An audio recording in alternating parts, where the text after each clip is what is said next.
mong này jadi new rip ni bipang medwa yang de bun sang khap yang hang to ni ta che ra này có mày mò mạ hang lem hing mò mạ mong ni lon char tập ngư đi mau bing kenu kana yon leh từng prai nyu bật hậu tun bự bự nghĩa cái pi pen na bun sang prai na ring pe pla de ga pu nó nước này còn làm terpan mung quá lợp lúc pa liền span thôn đồ bao đồ pa bởi anh ấy kinh đắc nông máu binh kenu kana Việt Nam mau tôi xem leh từng mạ lợn lạ na bun sang leh từng mau lum ta nak bun sang một le rung rang bực tưng hơn nhiều cho nên hạt rẻ này lấy bưởi vừa nó lại hạt rẻ nó lại vừa ta lần là nak bun sang như chị vì này lần nó lại bây giờ lần mong bộ con nào lần này lần nak bun sang sam á bình con nào sĩ cả Trung Quốc nó nên Trung Quốc câu bưởi thì nhú tùm lần là như chị lên Trung Quốc càng mạ lên như mạ lần là nak bun sang nó có mấy càng rắc lợi nhuận buồn sang khắp những ấy bố này có như thế như vào lúc 9 giờ sáng ngày 14 tháng 8 2024 tại tỉnh Đắk Nông, chính quyền Việt Nam đã như vào tùy tiện tịch thu đất đai của đồng bào dân tộc Mơ Nông. Như nó như lệ video vạch trận mặt như ông vạch trận thần nhúng những ăn sâu trong chính quyền Việt Nam dưới chế độ cộng sản của Thủ tướng Tô Lâm, nơi việc tịch thu đất đai bất hợp pháp của các cộng đồng người Kinh và người Thượng đã trở thành một dấu chuyên mực đi tham nhũng, sự bất công và những mà cộng đồng phải đối mặt, chứng minh rõ ràng cho sự lạm dụng quyền lực hệ thống những người có thẩm quyền ấy buổi nó từ này có mày càng rõ về bố Tô Lâm nhận đi mau lấy tùm liền rõ này là hạt rẻ Tô Lâm tầm nhớ rồi từ này mạ lợn là nạ buồn sang vừa cất như mạ vừa ta tôm lồng lợn là tập người ta nhố mò quyền pi phẳng ấy lên trong mong đi cho quyền phúc trọng nó ca bộ non biu này vừa mình cái chỗ mực lùng mong ni vẫn nạp lợn là nạ buồn sang màu tụ cho rồi phụ bảy như vừa lại tưới như có pi phẳng vừa ta còn ngăn như mạ có dòng nước ở Trung Quốc này cho nên là có mày đúng rõ về đây và về ít lặng biết là gì video mày ta để bây giờ ai buôn bán ông Đức Dấn ông Đức Toán thì ông bà phải người xuống đây ngồi nói chuyện cho làm vào cái nào không phải đùng đùng là kêu người xuống đây cả đống người mà bước sang vào đây ăn cướp đất đâu bây giờ theo công lý là bọn này quá sai rồi luật nó chỉ cứu người giàu người nhiều tiền đã cứu người nghèo hay gì vậy ơi bên ngoài bơi này ông bà hãy vậy đâu ông Toán ông Đức Dấn ông bà hãy huệ mời ngồi uống nhà xuống nhà uống nước coi nào nói chuyện đàng hoàng coi bây giờ làm lờ lô bạ về tầm bơi bên ngoài té cái xe phải té cái xe bao nhiêu tư lại nó này nó đo đó bây giờ bậc sang ma nạ ring buồn sang đi gà tại bây giờ dọn ngã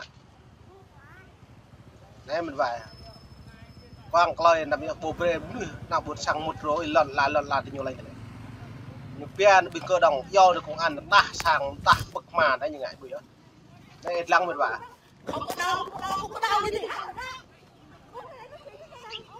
đây đó ông Dấn ông Toán xuống đây mà nói chuyện xuống đây mà nói chuyện nhá đất người không buôn bán của Hải Huệ thì bước ra nói chuyện với Hải Huệ ở đây nhá gia đình chúng tôi không buôn bán không cầm cái đồng tiền của bọn mày hết á bây giờ trong rung cái mình vào cậu này này đang là buồn sang tại cái rung cái ấy bây giờ theo luật là bọn mày quá vô lý rồi nên mất cái like video mày phải xem lặng lúm ta mày lệ hay đâm rêu làm gì người chết rồi chôn mẹ ở đây luôn đi đi mức cái mày lệ mà bọc mèo sự thật là mày xuyên tạc ít lặng nhá luật nó cứu được người giàu chứ nó không cứu được người nghèo đâu luật đây là luật luật đây luật của nhà nước cho ăn đồ ăn cướp đất của người ta đây nhưng phải lại bố này một quả người nào buôn bán đất của Hải Huệ hay là gì xuống đây nói chuyện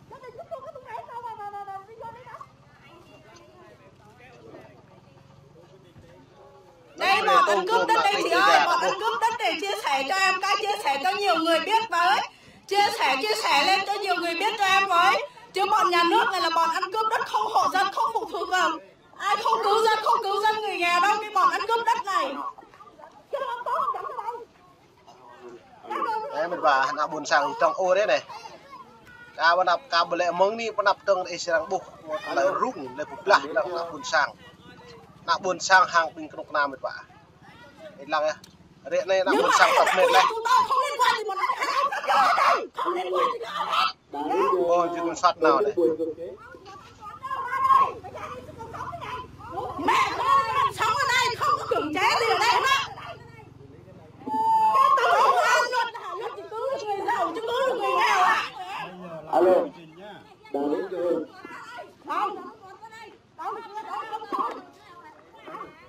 Ôi này cương trệ lần đâu mạ lần nào buồn sang cương trệ này bây giờ vật vì con soát nào mình phải. Cái lăng có đấy nhá. Chứ mà hãy tổ chức buổi cưỡng chế. Anh mặc cho hội đồng. Anh mặc cho cơ quan thi hành án tôi là chủ tịch hội đồng. Cho nên sẽ đông như này này. Dự vật bậc mà cái là buồn sang. Mẹ nhà tôi còn sống này. Mời anh, mẹ tôi còn sống này. Mẹ tôi còn sống này. Không phải muốn cưỡng chế thế nào là cưỡng chế. Dân nhà chúng tôi qua không cầm cái đồng tiền hết. Ông dân đâu quán đâu không phải đâu. Mời anh. Bảo vệ tuyệt đối cho các cái thành viên của hội đồng và các vị dùng từ. Nhà chúng tôi không ra. Đây buồn sang đi gà đó bây giờ. Không có làm gì hết. Mời Đức Dẫn với ông Toán ông phải về xuống đây nói chuyện. Mời không phải là công an các anh nói chuyện. Mời ông Đức Dẫn ông phải về xuống đây nói chuyện. Mời xuống đây nói chuyện. Ôi mình vào lăng này nào buồn sang ta đang ngại bây giờ. Đây lên lộ doan ạt lăng vậy mệt vả.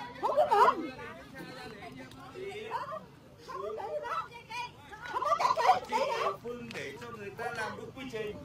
Không có chương trình gì đâu. Tôi đất quy trình như bởi coi như ta biết sang là bậc mà.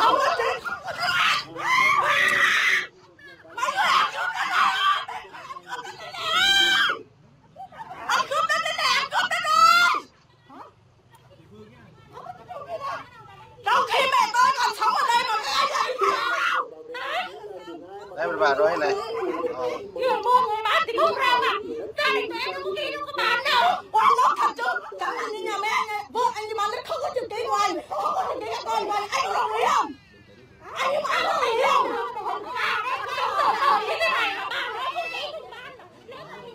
Rồi như ngạn nào buồn sang như càng ký như tôi loại càng mạng mệt vả. Ôi à.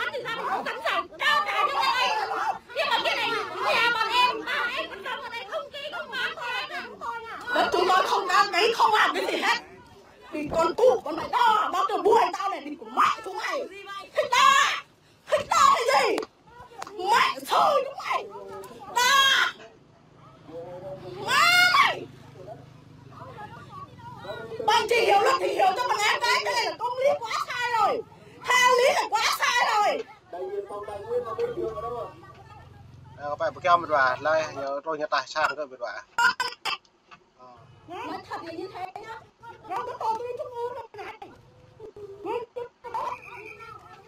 Cương trệ đâm như ngạn là lần lạ ví dụ nào buồn sang xịu nhiều mãi tôi loài như càng ngạn bây giờ. Tương lai mong đi nạp cái này gà đã lại một lời đập nàng ta. Hôm nay đâm pre biển đập đi bố cái tuy đội cô đội Campuchia đội Thái Lan sam tạo mừng đi nạp big y bùi đội đã có nông y phục là để nhu com trong co tại học cái nhu cái một lời tip biệt vả. Lớn mẹ đã đâm pre biển đi big y mức nhập sợi doan lệ đây gà rồi đã đây em bạn mệt vả. Ở Đắk Rông cái này là ở Đắk Rông huyện Đắk Song này này mấy con Đắk Rông huyện Đắk Song này huyện Đắk Song mình này nó không bao giờ nó làm đàng hoàng, cái luật nó chỉ làm theo tiền thôi. Vậy à, luật làm theo tiền đã mệt vả. Người ta làm sổ giả chứ người ta có phải là làm sổ ấy đâu, mấy con sổ giả hoàn toàn. Người ta làm sổ của chữ ký của AB mẹ con cha nhưng mà cái này không hề có. Gì đó. Vậy à? Ôi yang dah buồn sang nanti ke? Bự nó mạn lần nó buồn sang ngạn chạy này. Ai muốn đó không? Đừng có ai. bảo vệ là những ai không có thật sự là đây cái thằng già đây này, thằng già mà ở trong nhà nước mà không biết gì hết này.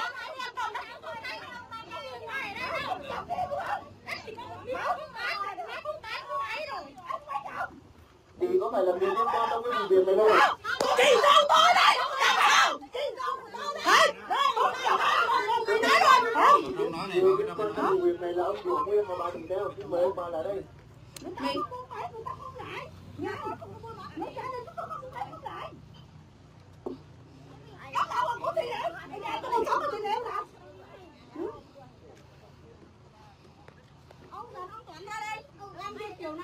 hả? Cướp miệng hả? Đây cạnh mình là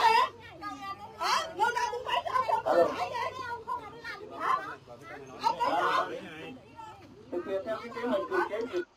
Nan lai mai pani bibang awit mit ba na tring bun sang diga khap ying hang klai embu yon ma lon la na jar khamata lam le propa redembre lewat re ne le propa ching mem dah la re ne redembre ai boleh ko ta lai yon hatip kana bun sang diga da himpa lai tip na jar khamata nan to meni panap bing ih budi mpuk sam ta le kata jo ket le yo dah yon tum klum le lon la na jar khamata tôi loy chang ma le po ta tôi loy chang praiนั้นไม่โดนเหตุใดบุตรบุยไม่หมกเตะริมงอุ้มดุงดีกัดไหลซอซาดปิงยอนกลินงะเล่มไพรกันเม็ดว่ายังระบุนสังตาลูมนุ่ยเปียประเงาดาตรุเละมาถ่ายตรุกับเจี๊ยดโดยเกล็ดถึงเมื่อเละลูกกัดเล่มปลื้อซ้ำไรในหิมไปบุวิดีโอคอมเมนต์ท่านเนี่ยตับนางเละกับไม่นุ่ยซอซาดตับนางเละกับไม่นุ่ยใบตับนางเละกับไม่นุ่ยยุ่มปลื้อนั่นแหละเนี่ยเล่มาหลัดหลัดอีเละเจอไอ้บุหิมไปย้อนตัวอีนั่นยอนระบุนสังขับยังเปรี้ยอีเดินไปเละถึงเขาขับนักบุญสังได้การอีทำปกตึ้งห้างฟูโรมากเลยหลัดอีปูไม่โดนเห็นไอ้ไม่หมดเลยตุยโอ้ไม่ดับไล่อีเลยนัดจำเปรี้ยอีหึงบิงย้อนนั่นก็น้องอีปูจำอีปูเงี้ยอีปูเลยตั้งมือโดนเงาตุยนับพักดีเลยนั่นเทรนนิ่งฟรีมันชื่อปนีไปบังเป็นแฝงบนสังเพียงไม่ฮอกมากอีสันลังอย่างบนสังก้อนอีกาพาลุ่มนุ้ยเปรี้ยเท่าวิดีโอคอมเมนต์ไรไหนเลยแต่เลยรุ่งนกนาของสัตว์เวียดนามห่างน้ำดุนสังดีการะปูปนีไปบัง